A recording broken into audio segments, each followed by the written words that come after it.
कैसे नौजवान बच्चे 12-12 बजे रात में निकलते हैं, सुबह फजर को वापस आते हैं और फजर की नमाज भी नहीं होती है, एक एक गाड़ी पे 3-3 या फिर व्हीलिंग करते हैं। कैसे शराब में मस्त, कैसे अय्याशी में मस्त, गानों में, नाचनों में, देखते ना कितने एक्सीडेंट्स हो जाते हैं, कितनों की डेथ हो जाती है। नशे में चूर, मौत आ जाए स्ट्रेट अवे जहन्नुम, उसी पल जहन्नुम में। ये जिंदगी हमें नहीं जीनी है।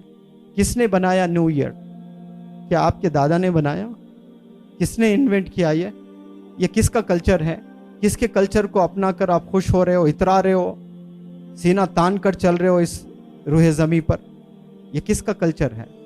क्या आपके दादा या आपके परदादा ऐसा ही नाचा करते थे कोई म्यूजिक लगा करके? आप क्या नचेरे हो या नाचने आए हो?